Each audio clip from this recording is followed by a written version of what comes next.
আজকে আমি রান্না করব কাঁচা কলার কোফতা।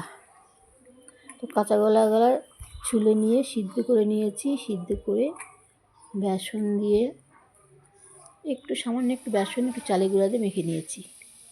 ওটাকে তেলে ভেজে নিচ্ছি। তেলের মধ্যে ভেজে নিয়ে তারপর মশলা করে রেখেছি, জিরে বাটা, আদা বাটা, কাঁচা লঙ্কা বাটা পেস্ট করে রেখেছি। ওটা দিয়ে দেবো ওর মধ্যে। এখন ভাজা হয়ে এসছে। দিয়ে নুন করে কটা আলু কেটে রেখেছি, সেই আলুগুলো দিয়ে দেবো। টমেটো, আলু আর একটু তেজপাতা আর জিরে সমড়া দিয়ে দেবো। তেজপাতা জিরে সমড়া দিয়ে দিলাম।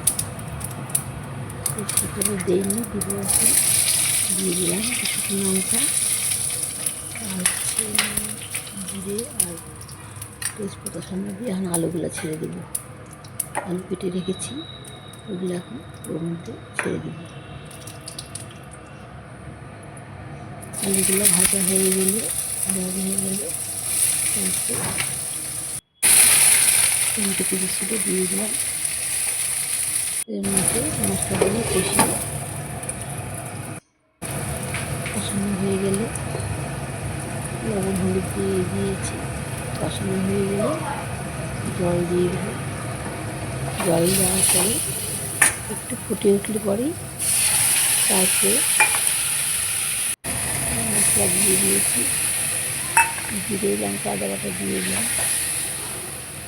কষা কষা হয়ে আসলেই গরম জল করে রেখেছি, সেটা দিয়ে দেবো।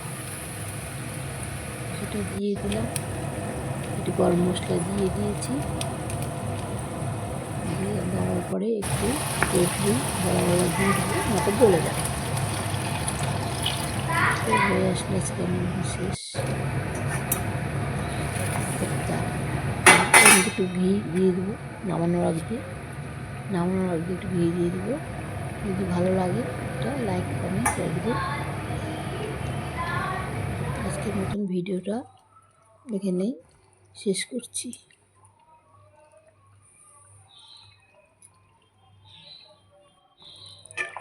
ঘি দিয়ে দিয়েছি। কোফতার মধ্যে একটু ঘি না দিলে ভালো লাগে না।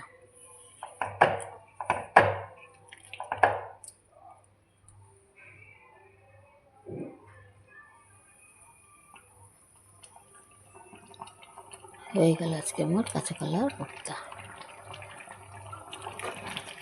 সামান্য একটু চালের গুঁড়া না দিলে বড়াগুলো ভেঙে যায়, তাই একটু চালের গুঁড়া দিয়েছিলাম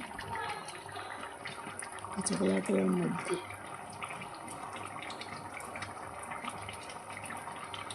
আজকের মতন ভিডিওটা এখানে শেষ।